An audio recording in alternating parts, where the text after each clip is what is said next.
संतान की लंबी आयु के लिए, संतान प्राप्ति के लिए, संतान की उन्नति तथा प्रगति के लिए भाद्रपद माह के शुक्ल पक्ष की सप्तमी तिथि का व्रत किया जाता है, जिसे हमारे धर्म ग्रंथों तथा पुराणों में संतान सप्तमी कहा जाता है। इस बार सप्तमी तिथि का आरंभ 21 सितंबर 2023 गुरुवार को दोपहर 2:15 पर हो जाएगा, जो कि 22 सितंबर 2023 शुक्रवार को दोपहर 1:16 पर सप्तमी तिथि समाप्त हो जाएगी। इस प्रकार सूर्योदय व्यापिनी जो सप्तमी रहेगी वह 22 सितंबर 2023 शुक्रवार के दिन ही रहेगी। इसी दिन सभी माताओं बहनों को संतान सप्तमी का व्रत रखना है। 7 मालपुए भगवान शिव तथा माता पार्वती को अर्पण करना है तथा चांदी का कड़ा या रेशमी धागा बना करके इस दिन अपनी भुजा पर धारण करना है। भक्तजनों, माताओं बहनों, सादर जय श्री कृष्ण। हमारे YouTube चैनल में आप सभी का बहुत बहुत स्वागत है। मैं हूं आपके साथ आचार्य नीलेश शर्मा। आज हम आपको बताने जा रहे हैं कि इस बार वर्ष 2023 में संतान सप्तमी का व्रत आपको कब शुरू करना है, संतान सप्तमी की पूजा आपको कब करना है तथा संतान सप्तमी के सभी नियमों का पालन आपको कब से कब तक करना है। तो सबसे पहले आपको और आपके पूरे परिवार को संतान सप्तमी की बहुत बहुत शुभकामनाएं एवं बधाइयाँ। भगवान शिव जी तथा माता पार्वती का भरपूर आशीर्वाद आप सभी के जीवन पर निरंतर बना रहे। आप सभी सुखी रहें, स्वस्थ रहें, व्यस्त रहें और मस्त रहें। आपकी संतान लंबी आयु वाली हो, उनकी उन्नति तथा प्रगति सदैव होती रहे। भाद्रपद मास के शुक्ल पक्ष की सप्तमी तिथि को प्रतिवर्ष संतान सप्तमी का व्रत किया जाता है। इस बार वर्ष 2023 में सप्तमी तिथि का आरंभ 21 सितंबर 2023 गुरुवार को दोपहर 2:15 से हो जाएगा, जो कि 22 सितंबर 2023 यानी कि शुक्रवार को दोपहर 1:16 पर सप्तमी तिथि समाप्त हो जाएगी। अतः सूर्योदय व्यापिनी उदया तिथि के अनुसार जो सप्तमी तिथि होगी वह 22 सितंबर 2023 शुक्रवार के दिन ही रहेगी। इसी दिन सभी माताओं बहनों को संतान सप्तमी का व्रत रखना चाहिए। संतान सप्तमी का व्रत भाद्रपद माह के शुक्ल पक्ष की सप्तमी तिथि को किया जाता है। इसे संतान साते या मुक्ताभरण सप्तमी के नाम से भी जाना जाता है, जो कि 22 सितंबर 2023 शुक्रवार के दिन ही इस बार यह व्रत रखा जाएगा। संतान सप्तमी का व्रत संतान प्राप्ति के लिए, संतान की रक्षा के लिए, संतान की उन्नति तथा प्रगति के लिए किया जाता है। इस व्रत में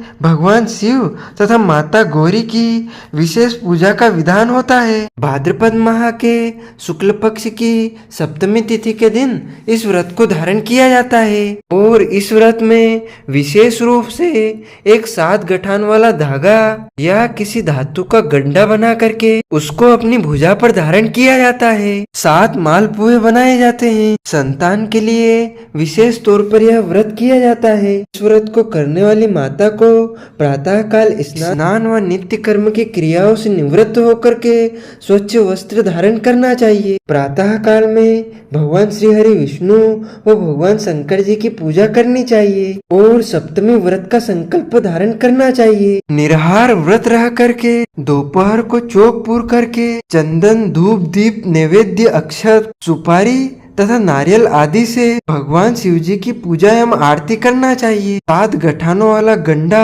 या धातु का कड़ा धूप दीप से अभिमंत्रित करके भगवान को समर्पित किया जाता है तथा 7 मालपुए बना करके उनको केले के पत्ते से ढक करके एक धागे को ऊपर से लपेट करके भगवान को अर्पण किए जाते हैं। संतान सप्तमी के व्रत में नैवेद्य के रूप में आप खीर पूरी भी बना सकते हैं, लेकिन गुड़ के साथ में मालपुए इसमें विशेष रूप से अर्पण किए जाते हैं। संतान की रक्षा की कामना करते हुए भगवान भोलेनाथ को कलावा अर्पण किया जाता है। बाद में इसे स्वयं धारण करके इस व्रत की कथा सुननी चाहिए। संतान सप्तमी के दिन आप एक समय भोजन कर सकते हैं या निराहार निर्जला व्रत भी आप कर सकते हैं या फिर फलाहार करके भी आप इस व्रत का पालन कर सकते हैं। जैसा आप अपनी आस्था, परंपरा और श्रद्धा के अनुसार करना चाहें वैसा आप जरूर करें, लेकिन पूरी तन्मयता के साथ में, श्रद्धा और भक्ति के साथ में आपको संतान सप्तमी का व्रत धारण करना चाहिए। संतान सप्तमी का व्रत करने से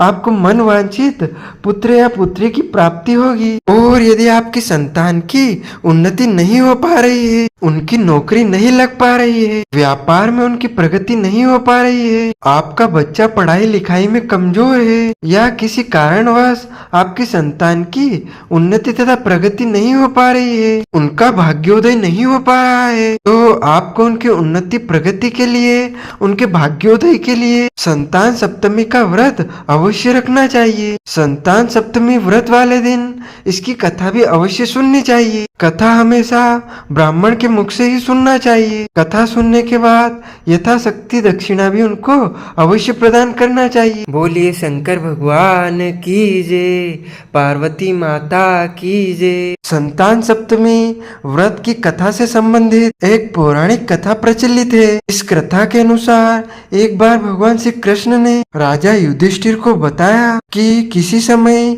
मथुरा में लोमस ऋषि का आगमन हुआ और मेरे माता पिता देवकी एवं वसुदेव जी ने भक्ति पूर्वक उनकी सेवा की, तो लोमस ऋषि ने उन्हें कंस द्वारा मारे गए पुत्रों से शोक से उबरने के लिए उन्हें संतान सप्तमी व्रत करने को कहा। लोमस ऋषि ने उन्हें व्रत का पूजन विधान बता करके व्रत कथा भी उन्हें सुनाई। लोमस ऋषि कहते हैं कि नहुस नामक अयोध्या का एक प्रतापी राजा था।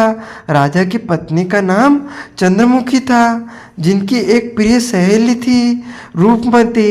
एक बार रानी चंद्रमुखी अपनी सहेली के साथ सरयू तट पर स्नान करने के गई, तो वहाँ उन्होंने देखा कि बहुत सी महिलाएं संतान सप्तमी व्रत का पूजन कर रही थी।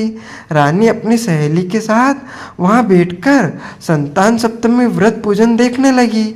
उन्होंने भी निश्चय किया कि संतान प्राप्ति के लिए वह भी इस व्रत को रखेगी, लेकिन समय अंतराल में वह भूल गई।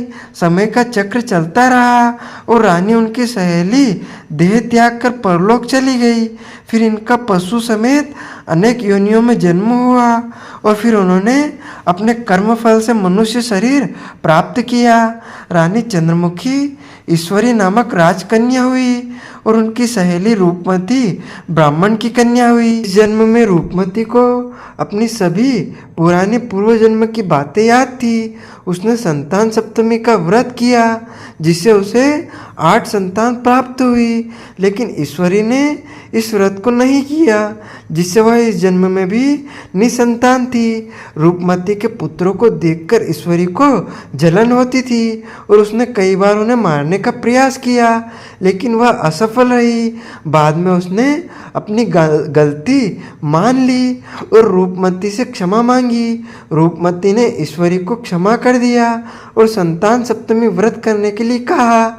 इस व्रत से ईश्वरी को भी संतान सुख की प्राप्ति हुई। उसी समय से पुत्र प्राप्ति और संतान प्राप्ति के लिए यह व्रत प्रसिद्ध है। संतान सप्तमी व्रत की कथा सुनने के बाद भगवान शिव जी तथा माता पार्वती की धूप दीप नैवेद्य एवं सुगंधित पदार्थों से पूजा अर्चना करनी चाहिए और भगवान शिव जी की भी आरती इसमें करनी चाहिए। एक समय फलाहार करके या एक समय भोजन करके इस व्रत का पालन आपको करना चाहिए। बोलिए शंकर भगवान की जय, पार्वती माता की जय।